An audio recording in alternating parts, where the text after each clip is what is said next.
contentar-me em citar 5 deles, para que se saiba até que ponto ia a coragem heróica que os tornava capazes de vencer nações inteiras. O primeiro era José de Bacebete, filho de Taquemone, que rompeu diversas vezes os batalhões inimigos e matou 800 homens num só combate. O segundo era Eleazar, filho de Dodô, que ficou sozinho quando os israelitas, espantados pelo grande número de filisteus, fugiram na jornada de Azaram, onde ele estava com Davi, e deteve os inimigos, causando tal morticínio que o sangue de que se molhará a sua espada colou em sua mão. Isso deu tanta coragem aos seus que eles não somente fizeram meia volta, como também penetraram os batalhões que ele já havia desfeito, obtendo aquela memorável vitória na qual uma parte dos soldados teve de se ocupar em despojar os mortos que caíam sob os golpes fulminantes de Eleazar. O terceiro era Sama, filho de Agé, o qual, vendo os hebreus recuarem assustados com a aproximação dos filisteus, que se haviam preparado para a batalha no campo denominado Maxilar, enfrentou sozinho muitos inimigos e praticou atos de bravura tão extraordinários que os desbaratou, pô-los em fuga e depois ainda os perseguiu. Eis aqui outro feito desses 3 heróis. Quando os filisteus voltaram com um grande exército e acamparam no vale que se estende até Belém e fica próximo de Jerusalém, mais ou menos uns 20 estádios, Davi, que então estava na cidade, subiu à fortaleza para perguntar a Deus qual seria o êxito daquela guerra e pronunciou também estas palavras: ó, que boa água se bebe em meu país, principalmente a daquela cisterna que está perto da porta de Belém. Na verdade, se alguém me pudesse trazer tal presente, ser-me-ia muito mais agradável que uma grande soma de dinheiro. Esses 3 valentes, ouvindo falar assim, partiram imediatamente, atravessaram todo o acampamento dos inimigos, foram a Belém, tiraram água daquela cisterna, voltaram pelo mesmo caminho e a apresentaram ao rei, sem que filisteu algum se opusesse à sua passagem, quer pelo espanto com a ousadia deles, quer pelo pequeno número, que não lhes podia causar temor nem apreensões. Davi, porém, contentou-se em receber a água de suas mãos. Não a quis beber, dizendo: a gravidade do perigo ao qual homens tão valentes se expuseram para trazê-la torna demasiado cara.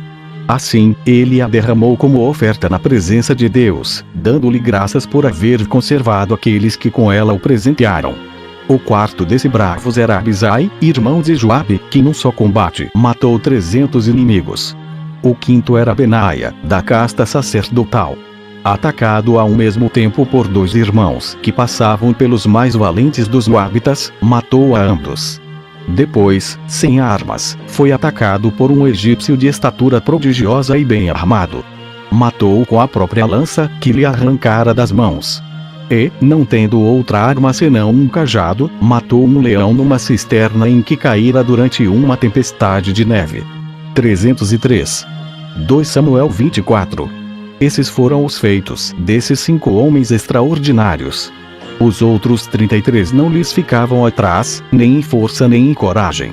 Davi, querendo saber o número de homens que podiam pegar em armas no seu reino, e não se lembrando de que Moisés ordenara que se pagasse a Deus meio cedo por cabeça todas as vezes que fosse feito um recenseamento, disse a Joabe que o realizasse.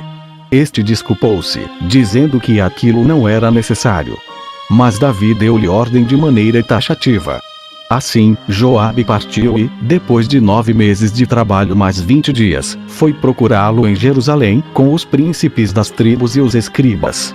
Pela relação que lhe apresentou, constataram que o número dos que podiam pegar em armas totalizava 800.000 homens, sem estarem incluídas a tribo de Judá, que sozinha podia fornecer 500.000, e as de Benjamim e Levi, porque antes que se concluísse o recenseamento o rei as havia mandado voltar, pois os profetas haviam feito conhecer ao rei o pecado que este cometera.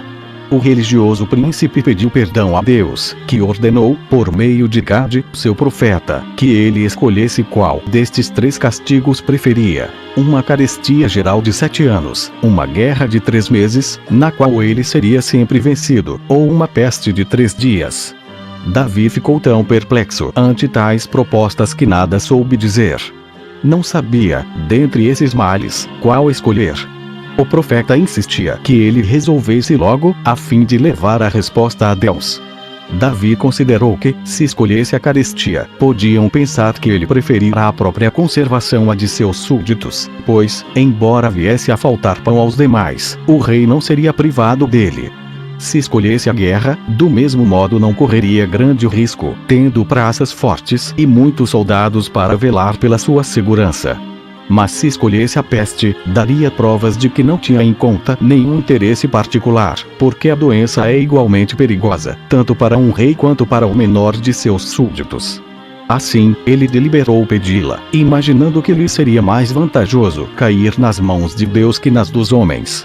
Não acabara o profeta de dar a Deus a resposta, e o terrível flagelo devastou o reino, sem que se conhecesse algo para debelar tão cruel enfermidade.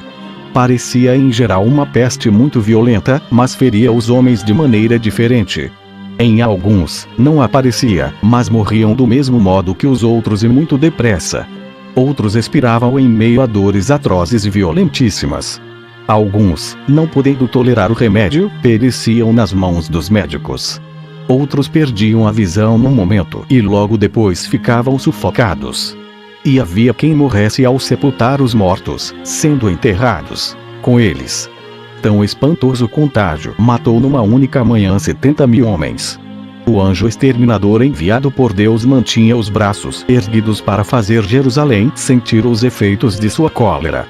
Davi, revestido de um saco e com a cabeça coberta de cinzas, prostrou-se por terra, pedindo a Deus que se contentasse com aquele grande número de mortos e aplacasse a sua cólera. Então ele viu o anjo cruzar o espaço como uma espada desembainhada na mão e gritou com todas as suas forças que somente ele, Davi, merecia ser castigado, pois era o único culpado, e não o seu povo. O povo era inocente. Rogou a Deus que lhe perdoasse e se contentasse em fazê-lo perecer com toda a sua família. Deus, comovido por essa oração, fez cessar a terrível peste e mandou-lhe dizer pelo mesmo profeta que erguesse um altar na eira de Araúna e ali oferecesse um sacrifício. Araúna era um jebuseu. Davi o havia poupado depois de tomar a cidade, tanta era a afeição que tinha por ele. Sem demora, o rei dirigiu-se à casa dele e encontrou-o batendo trigo na eira. Araúna correu para o rei, prostrou-se diante dele e perguntou-lhe de onde vinha e a que devia a honra daquela visita. Davi respondeu que viera comprar a eira, para erguer ali um altar e oferecer a Deus um sacrifício. Replicou Araúna: a eira, a charrua e os bois estão ao serviço de vossa majestade. Cedo-os de todo o coração e rogo a Deus que tenha esse sacrifício como agradável.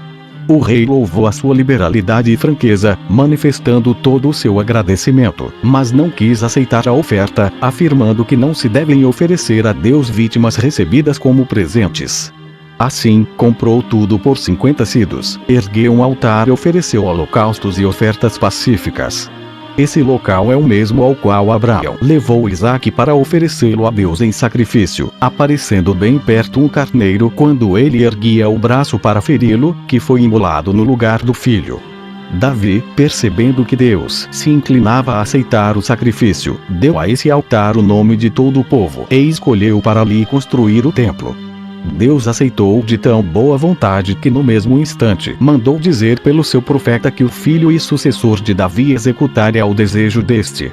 Depois dessas palavras, Davi mandou fazer o recenseamento dos estrangeiros que habitavam o seu reino. Constatou que eram uns 180.000.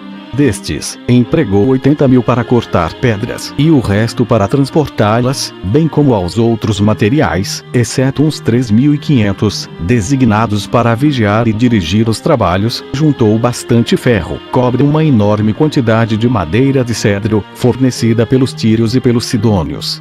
Ele dizia aos amigos que fazia todos esses preparativos para poupar trabalho ao filho, que ainda era muito jovem, e facilitar-lhe a construção do templo.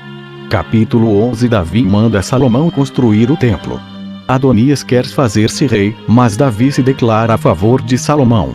Todos abandonam Adonias, e ele mesmo submete-se a Salomão. Diversas determinações de Davi. O modo como fala aos príncipes de seu reino e a Salomão, a quem sagra rei pela segunda vez.